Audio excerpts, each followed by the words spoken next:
Сайн бацхан үрхэм найзуудаа намайг Мөнх Баяр гэдэг. Та бүхэн дэлхийн төв 7 хоногийн шилдэг хөтөлбөрийг хүргэж байна. Та бүхний мэдж байгаагаар бид өдөр бүр Бурят, Чита, Ирхүү, Якут, Халимаг болон Хятадх хөршүүдийн маань гол үйл явдлуудын талаар хүргэдэг. Харин 7 хоногийн сүүлээр шилдэг сурвалжлагуудаа танилцуулж дүгнэлт хийдэг билээ. Ингээд өнгөрсөн 7 хоногийн онцлог мэдээнүүдийг хүргэж байна. Урагшаа.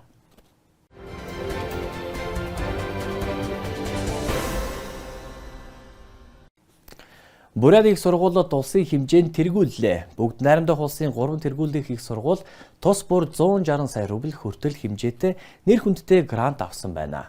Энэ мөнгийг юунд зарцуулах вэ?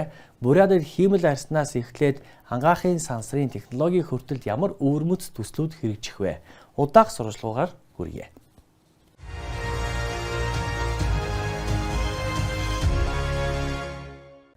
Шилдэгүүдийн тоонд Бурятын 3 их сургууль багтлаа. Жишээлбэл хөдөө аж ахуйн академи, стратегийн төслийн хүрээнд эмийн ургамал тариалалтыг хөгжүүлэхэд зориулж холбооны төсвөөс ойролцоогоор 160 сая рубль авна. Бид энэ жил зөвхөн тариалалтын технологид анхаараа зогсохгүй, түүнтэй зэрэгцүүлэн экстракт хийх чиглэлд ажиллаж байна.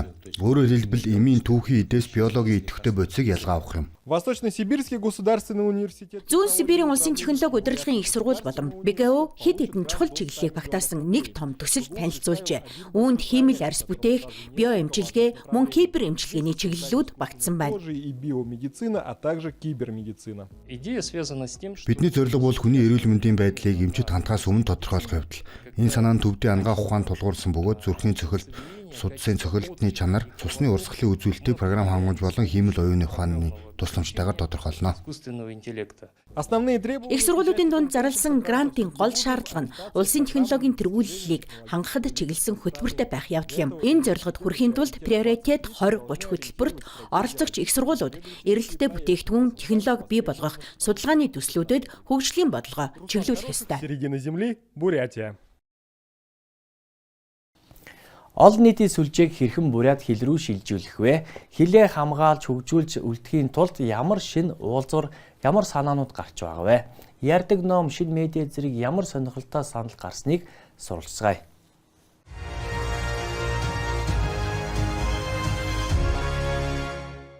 Бурят хэлний хэрэглээ хөгжлийг 3 хуулийн хүрээнд дэмждэг. Харин хэлээ хамгаалах асуудлыг энэ удаагийн хурлаар онцгойлон илүү хурцаар тавьжээ. Өнөөдөр бид зүгээр баримт тоо сонсоод өнгөрөх бас Бурят хэлийг хадгалж хөгжүүлэхэд тулгамдж буй бодит асуудлуудыг сонсомоор байна. Ярьчихад л таарах биш. Гол учрыг нь ойлгож бид юугаар бодиттой тусалж чадах вэ гэдгийг тодруулах нь чухал юм.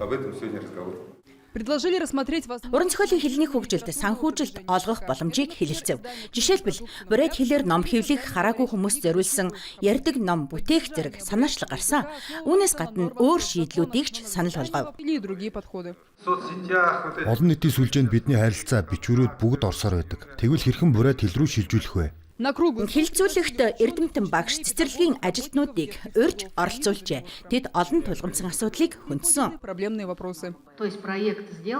Төсөл хийгдэж байна. Гэвч түүнийг түгээх хүүхдийн цэцэрлэг сургуулийн түвшинд хүргэх шатанд хүндрэлүүд үүсэж байна.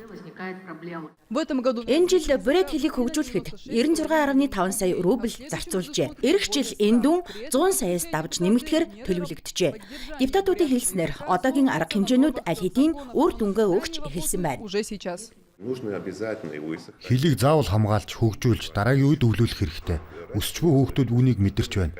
Урд нь хичээлдээ дээлтэй ирж байгаа сурагчид бараг харагддаг байлаа. Одоо байдал өөр болсон. Залуу үе Бурят нэр сонгоод зогсохгүй. Соёлоо өвлөж ярьж эхэлж байна. Энэ үнэхээр сайшаалтай хэрэг юм аа. Гэхдээ гишүүдийн ярьж байгаагаар Бурят хэл соёлын үн цэнийг хүмүүс өөрсдөө ухамсарлах нь хамгийн чухал гэлээ. Софья Петрова, Арина Бельдинова, новости дня. Хүүхдийн мөрөөдөлд сансарт хөөрл. Байконуроос хөөрсөн пуужинд хүнд өвчний ялсан хүүхдүүдийн зургууд тэдний итгэл найдварч багтжээ. Энэ сэтгэл хөдлөм агшин ямар шуухан болж өнгөрсөн бэ? Ирхүүгийн багийн бэлтгэсэн сурвалжлуудыг хүлээж авна.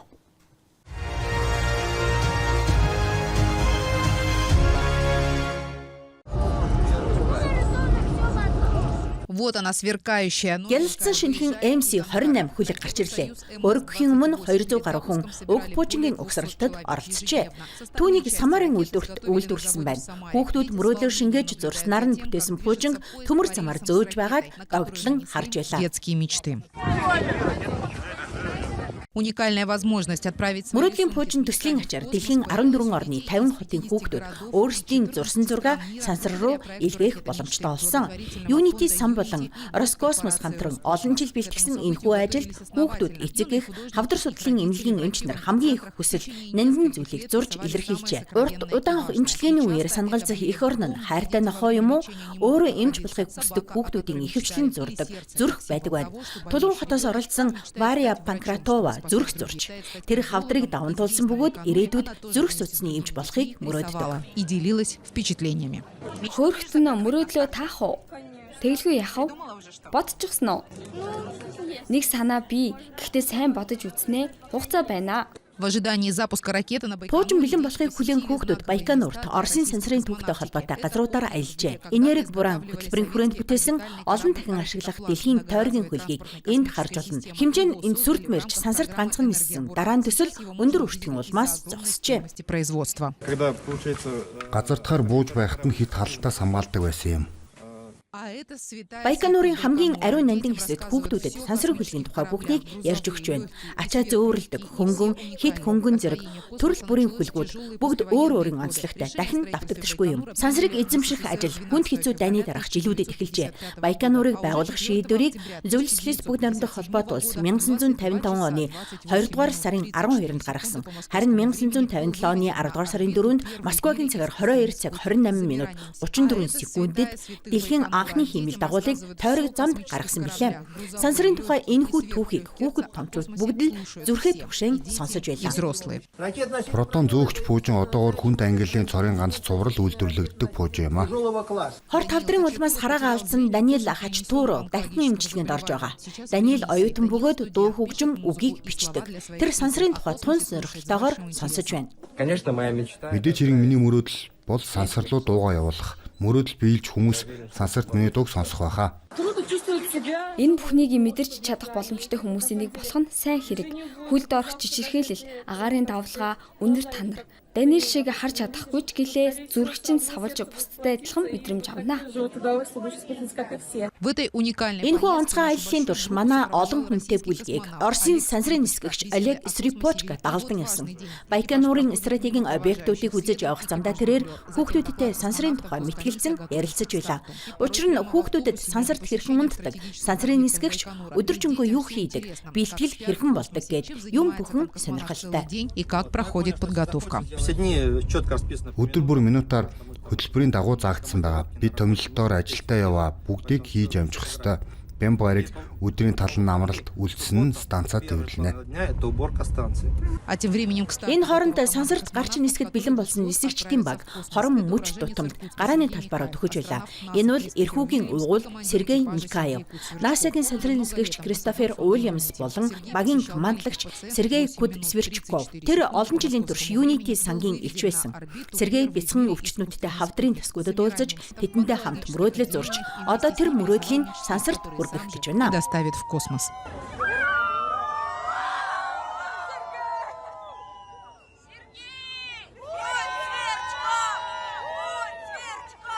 И вот важный Чухал мөчрлээ. Багийнхан өдөж байгаа хүмүүсийн хажуугаар өнгөрнө. Дараа нь нөөц баг. Улмаар сансрын нисгэгчид гарааны бэлэн байдлын талаар улсын комист тайлагнана. готовности к старту. Бид Байконур сансрын талбай дээр зогсож байна. Хэдхэн минутын дараа Союз цүлгийн хөөрөлт эхэлнэ. Ингээд хөөрлөө.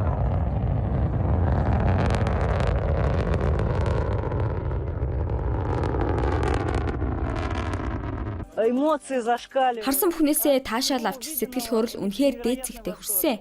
Тэдний баяр хөөргийг хэмчийн аргагүй. Энэ бүхэн тэдний идэгрэх хүнд хэцүү замд тус болно гэдэгт бүх зүйл сайхан болно гэдэгт би итгэлтэй байна.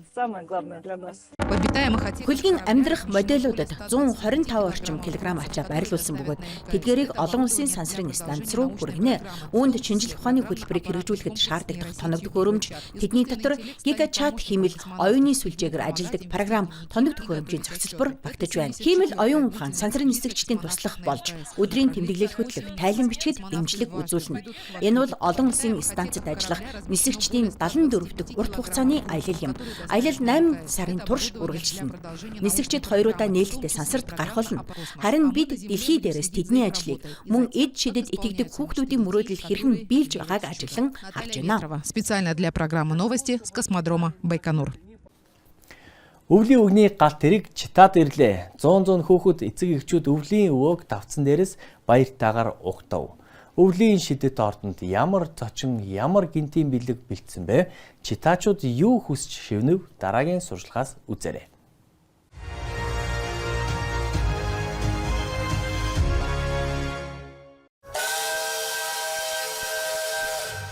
Өвлийн үлгээр цагийн хуваарийн дагуу хязгаарын төвд ирлээ. Хүүтэн өглөөний энэ үед нэртэй өвлийн өвгний галт тэргийг угтаа авах гэж Чита хотын хэдэн зуун иргэн цугларчээ. Харин энэ бол өвлийн шидэтний шинэ жилийн орд нэртэй Лебедянка хөтлөн иржээ.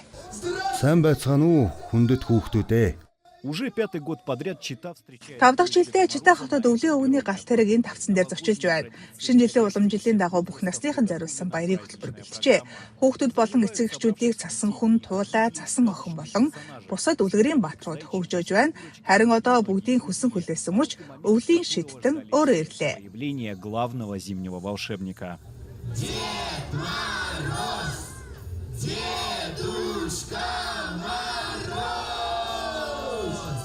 Анх удаа өвлийн өгний галт тэрэг харав гэж юу? Тэглээ анх удаа. Хинтээ гэж юу? Охин Каролина болон эхнэр Юлиатайгаа хамт. Баяр ямар байна гэж юу? Их таалагдлаа өнөөдөр энд ирсэндээ тун баяртай байна. Охин чи хэдэн настай юм бэ? Охин 3 настай. Камер руу хараад даллаарай. Гацуур, самар, 1, 2, 3. Гоёлын хаалга нэ. А после концертной программы Тоглолтын дараа үзэгчид өвлийн өвгний ордонд зорчиллоо. Читаачуудад зориулсан жижиг аялал болж төгсгөлд нь өвлийн өвгөнтэй уулзах боломж гарлаа. сам главный волшебник. Бололгүй яах вэ? Би дуу шүлгэн дуртай, сайхан ааштай. Энэгээрээ ээжээ, бүү гунгил би танд нартай өдрийг бэлэглэе. Навч цэцэгсийг ч үгүй. Хүсэл мөрөөдөл бүхэн чинь биелэг. Точно все твои мечты. Здесь можно было Харин дамтад бэлгээ гардан авч хүслээ таах боломжтой байв. получить желание. Өвлийн өвгөөс юу гуйсан бэ? Одежду. Бамбрууш, хүүхэлдэйн хувцас, гал тоогоо, машин бас хүүхэлдэй. И машинки, и куклу. Шинэ он гарлаа. Хуучин оноо үдлээ дээ. Чи хүслээ тав уу? Эрүүл мэнд. В Чите поезд дед... Өвлийн өвгний галт тэрэг Чита хотод хэдхэн цаг саадсан ч хуваарт цагаасаа удаан хоцорч болохгүй. Цаана нь 50 гаруй хот тэдгээрийн мянган хүүхдүүд хайртай шидтнээ тэсэн ядан хүлээж байна. любимого волшебника. Баярлалаа өвлийн өвөө.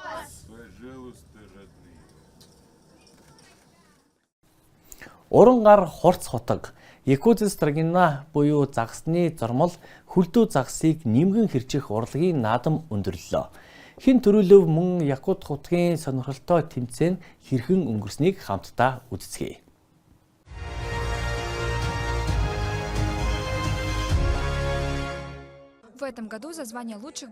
Энэ жил шилдэгийн төлөө янз бүрийн улс дүүргээс ирсэн 16 баг өрсөлдлөө.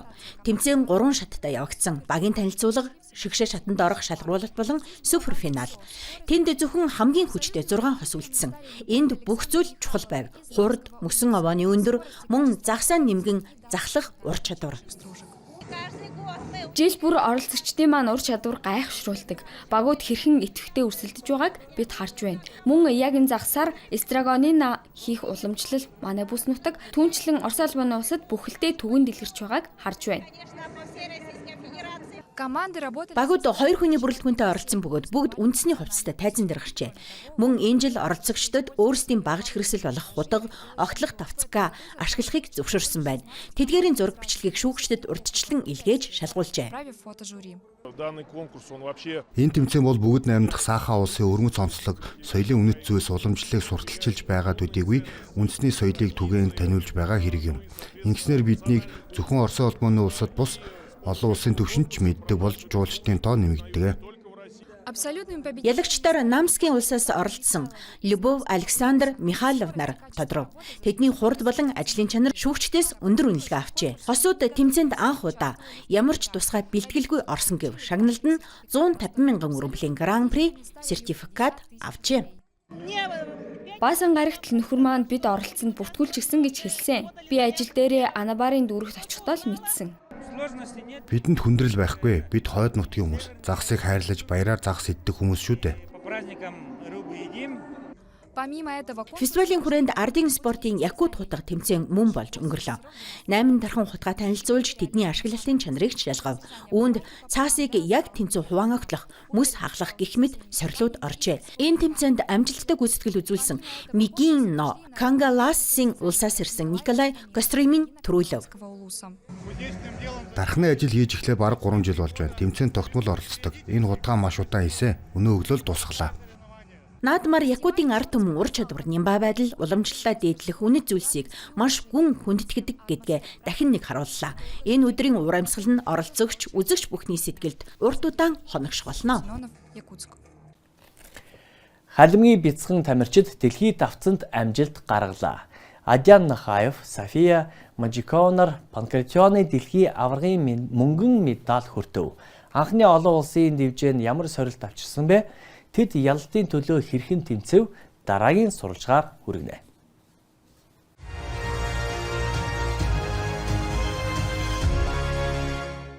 Туршлагатай дасгалжуулагч Бэмби Божаевын нарийн удирдлагын доор Адян болон София нар 7 гаруй жилийн турш ур чадвараа тасралтгүй сайжруулж байна. Залуу тамирчдын хөгжлийн төлөө дасгалжуулагчийн оруулж буй хувь нэмэр үнэхээр их.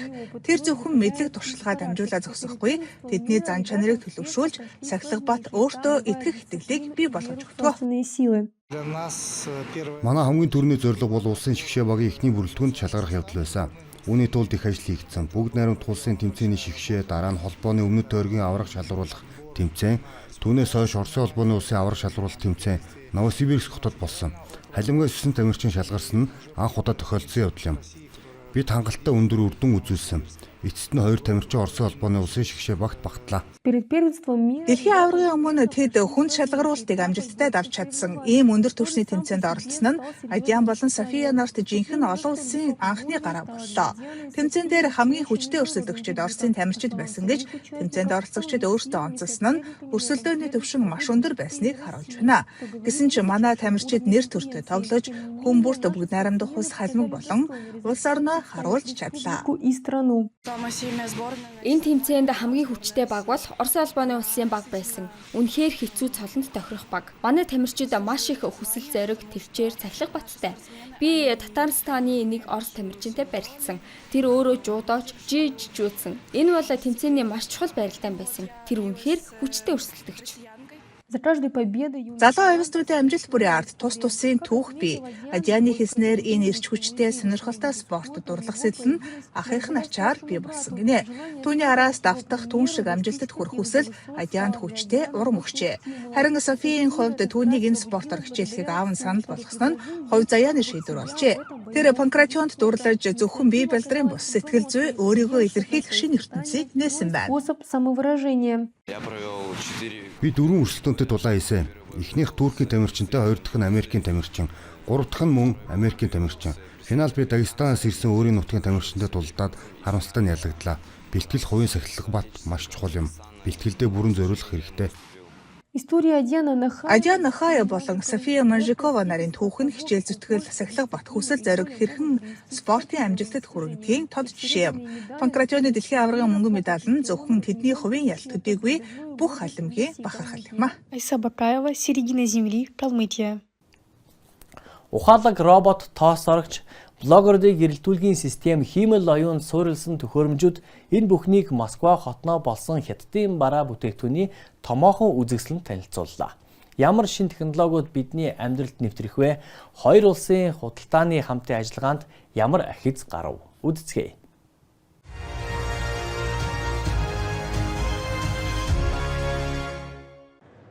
Энэхүү хятад брэнд студ блогчид болон контент бүтээгчдэд зориулсан LED гэрэлтүүлэг үйлдвэрлэдэг. Танилцуулга дээр тэд өнгөний өргөн сонголттой гэрлийн панелуудаа хэрэглэхэд тун хэлбэр интерфейстэйгээр үзүүлж байна. Энэ бол манай хамгийн сүүлийн үеийн бүтээл. 15 ваттын гигабайт гэрлийн панел. Улаан, ногоон цэнхэр өнгийг хослуулан маш олон төрлийн өнгөний хослол гаргана.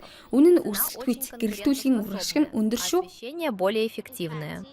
Хажуу талд нь ухаалаг гэрийн шийдлүүд. Тэдгээрийн дундаас хиймэл оюунд суурилсан гэр ахуйн техник харагдана. Энэ нь хэрэглэгчдийн өдөр тутмын үйлдэлийг хэлбэрчилж, цаг хугацаа хэмнэхэд туслана. Өнөөдрийн цэвэрлэх хүртэл таатай үйлдэл болж чадна. Учир нь энийг робот хийх юм. Лазер мэдрэгч ашигладаг. Ажил эхлэхээс өмнө өрөөний бүх мэдээллийг уншиж ялган танина. Аль нь тавилга, аль нь хог болохыг тодорхойлно. Ингээд замын дагуу явахдаа хог байвал яг түүнийг чиглээ очиж сорж цэвэрлэнэ. Энэ бол зүгээр нэг барааны үзэсгэлэн биш. Орос худалдан авагч, хятад үйлдвэрлэгч хоорондын шууд харилцах талбар юм. Энд бүтээгдэхүүнийг нутагшуулалт, сав боглоо бодлын дизайн, бүс бүрийн хэрэглээний онцлог, цаашлаад худалдааны тэргүүлэх чиглэлүүдийг хэлэлцэж байна. Миний бодлоор гол нь гэр ахуйн хэрэгсэл электроник цахилгаан бараа байх болно. Ийм үйлдвэрлэл бүтээгдэхүүн хятадын зах зээл дээр маш хурдцтай өшөж байна. Одоо ч гэсэн Орос руу чиглэсэн худалдааны өсөлт бий. Үүнд л ирээдүй оршин гэж бодож байна. Что за этим будущее? Нэг дор хоёр үзэсгэлэн зэрэг олж байна. Нэг талд цахилгаан хэрэгсэл, жижиг аж ахуйн техник, агааржуулагч системүүд. Нөгөө талд гэр ахуйн бараа, аяга тавг, термос, баярын чимэглэл. Энэ жил үзэсгэлэн 5,000 м2 талбай эзэлж 500-аас дээш компани оролцож байна. Энэ бол Орост болж хоёр дахь удаагийн үзэсгэлэн бөгөөд анх удаа Москва хотод зохион байгуулагдж байна. Энэ жил цар хүрээгээ 2 дахин тэллээ. Ирэх жил мөн адил өргөжүүлэхээр төлөвлөж байна. Үзэсгэлэнд шинэ бүтээгдэхүүн танилцуулахаас гадна Орос, Хятадын эдийн засгийн хамтын ажиллагааг өргөжүүлэх талбар болдог. Энд хамтарсан төслүүдийг ярилцаж, шинэ түншлэл байгуулагдаж, бизнесийн холбоо бэхжиж байна. Манай худалдаа эдийн засгийн харилцаа тогтмол өссөөр байна. Зөвхөн худалдаагаар хязгаарлагдахгүй хөрөнгө оруулалтын төслүүд барилгын зэрэг урт хугацааны салбаруудыг ч хамардаг. Бид өрсөлдөгчдийн оролдлогоос үл хамааран хамтын ажиллагаагаа өргөжүүлсээр байна. Бизнес хамтын гүүрийг байгуулж байх зур. Үзэгчид хэдийн бодит бүтээгдэхүүнээр дамжуулан ирээдүйн шийдлүүдийг туршиж байна. Та бүхэн ийм зүйлсийг маркетплейс үзээр харахгүй. Үзэсгэлэнгийн нээлтийн өдөр мянган хүн үзэж танилцсан байна. Алиса Алексеева, Алексей Сыченко, Александр Косенков, CGTN, Москва. Жирийн уулын тосгон яаж жуулчны очих дуртай газар болон хувирав. Беговгийн оршин суугчид хуучин үйлдвэрлэлийн барилгыг загварлаг зочид буудал болгон тогтчуулжээ. Цагаан хэрмийн үзэмж бүхий гэр буудлууд ажиллуулж эхэлжээ. Яагаад залуус нутагтаа буцан ирж байгаа вэ? Хиймэл оюун хөдөөний хөгжлийг хэрхэн дэмжиж байгаа вэ? Дараагийн сурвалжлагаас хүлээж авна.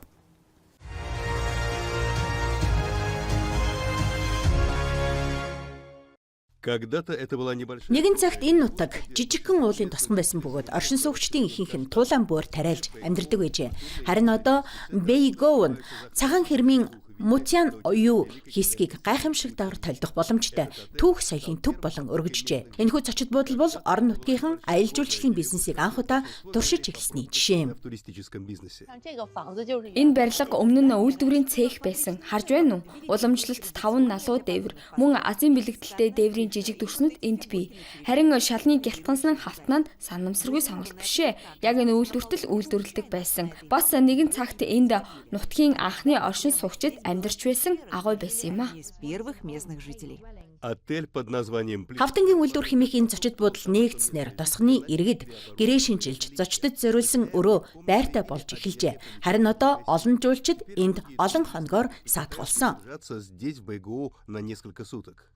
Манай зочдын 40% нь ойролцоогоор гадаадынхан голдуу Европ, Америк нэгдсэн улсаас ирдэг. Тэд эхлээд цагаан хэрмээр аялж дараа нь энд ирж байгаль, хятад болон бусад өөр орны хоолыг ч амталдаг.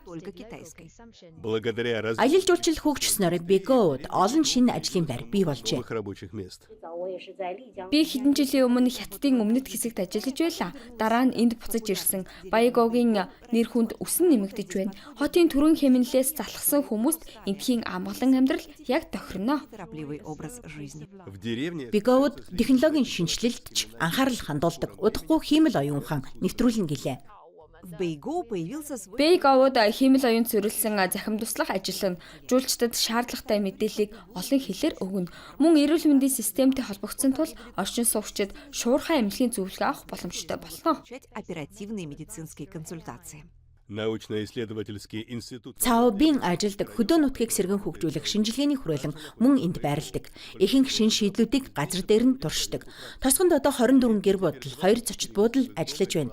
Өнгөрсөн жил Бегоуд 40 мянган жуулчин ирж нутгийн иргэдэд 100 мянган Америк долларын хөрөнгө оруулжээ. Энэ бол зөвхөн эхлэл юм. $100 в США, и это далеко не предел. Джу, Иван Молостов, CGTN.